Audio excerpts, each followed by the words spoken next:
ইতিহাস, ঐতিহ্য আর নান্দনিক সৌন্দর্য নিয়ে ১৬০০ বছর ধরে মাথা উঁচু করে দাঁড়িয়ে আছে আলোচিত মসজিদ আয়া সোফিয়া। দীর্ঘ এই ১৬০০ বছরে কখনো গির্জা, কখনো জাদুঘর, আবার কখনো শাসকদের কার্যালয় হিসেবে ব্যবহৃত হয়েছে ইতিহাসের সাক্ষী হয়ে থাকা এই আয়া সোফিয়া। সর্বশেষ এটিকে মসজিদে রূপান্তর করেছেন বর্তমান তুরস্কের প্রেসিডেন্ট রিসেপ তাইয়েপ এরদোয়ান, যাদের সঙ্গে শিক্ষা, বিজ্ঞান এবং সংস্কৃতি বিষয়ক সংস্থা ইউনেস্কোর বিশ্ব ঐতিহ্যের তালিকাতেও স্থান করে নিয়েছে বিখ্যাত এই আয়া সোফিয়া মসজিদটি। তুরস্কের বসফরাস প্রণালীর পশ্চিম তীরে ইউরোপ অংশ এবং ইস্তাম্বুলের ফতিহ এলাকায় অবস্থিত আয়া সোফিয়া। সুবিশাল গম্বুজ শোভিত ঐতিহাসিক এই মসজিদটি দূর থেকেও নজর কাড়ে যে কারো।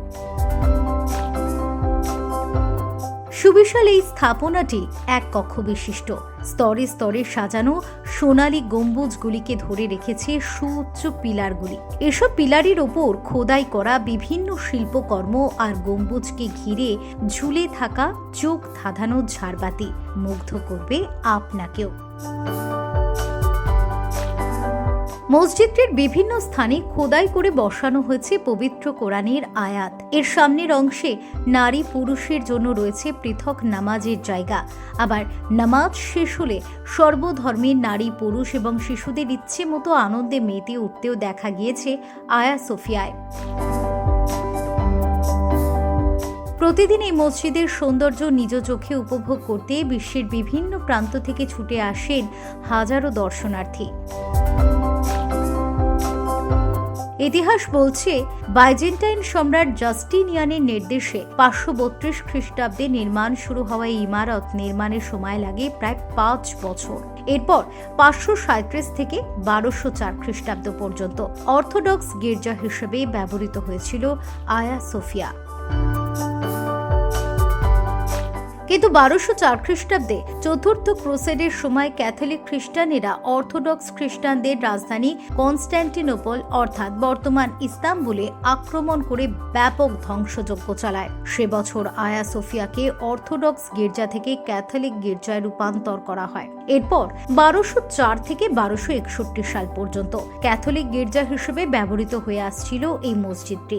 ১২৬১ সালে আয়া সোফিয়া ফের অর্থোডক্স খ্রিস্টানদের দখলে চলে আসে। এরপর থেকে ১৪৫৩ সাল পর্যন্ত আয়া সোফিয়ার পরিচিতি ছিল অর্থোডক্স গির্জা হিসেবে। সবশেষে ১৪৫৩ সালে অটোমান সুলতান মেহমেদ ইস্তাম্বুল দখল করার পর সে বছর আয়া সোফিয়াকে মসজিদে রূপান্তরিত করা হয়। আয়া সোফিয়াকে মসজিদে রূপান্তরের বিষয়ে ইতিহাসে দুটি বিতর্ক রয়েছে। কারো মতে তৎকালীন যুদ্ধনীতি অনুযায়ী অটোমান সুলতান মেহমেদ দখল করে নিয়েছিলেন আয়া সোফিয়া। আবার কারো মতে সুলতান মেহমেদ খ্রিস্টান পাদ্রীদের কাছ থেকে আয়া সোফিয়াকে কিনে নিয়েছিলেন। পরে সুলতান মেহমেদ আয়া সোফিয়াকে একটি ওয়াকফ সম্পত্তিতে রূপান্তরিত করেন এবং নিজের নামে ফাউন্ডেশন গঠন করে তার উপর আয়া সোফিয়ার দায়িত্ব অর্পণ করেন। তবে সুলতান মেহমেদের পাদ্রীদের কাছ থেকে আয়া সোফিয়াকে কেনার বিষয়টি আল জাজিরার অনুসন্ধানমূলক সংবাদে উঠে এসেছে, যদিও প্রথাগত অটোমান ইতিহাসবিদেরা এ বিষয়ে একমত নন।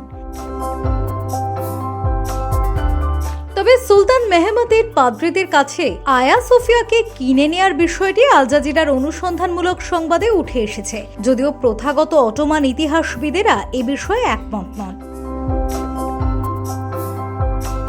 ১৪৫৩ সাল থেকে ১৯৩৫ সাল পর্যন্ত প্রায় ৪৮২ বছর এটিকে মসজিদ হিসেবে ব্যবহার করা হলেও অটোমানদের উৎখাতের পর আধুনিক তুরস্কের জনক মুস্তাফা কামাল আতাতুর্ক সরকার ১৯৩৫ সালে আয়া সোফিয়াকে জাদুঘরে রূপান্তরিত করেন। এরপর ২০২০ সাল পর্যন্ত এটি জাদুঘর হিসেবেই ব্যবহৃত হয়েছিল।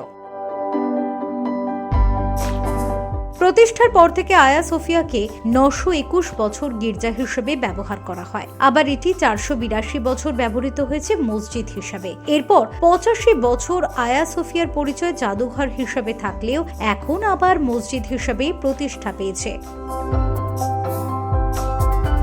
তবে বর্তমানে সর্বধর্মের মানুষের জন্য উন্মুক্ত এই মসজিদে নারী পুরুষ সবার প্রবেশের অনুমতি রয়েছে।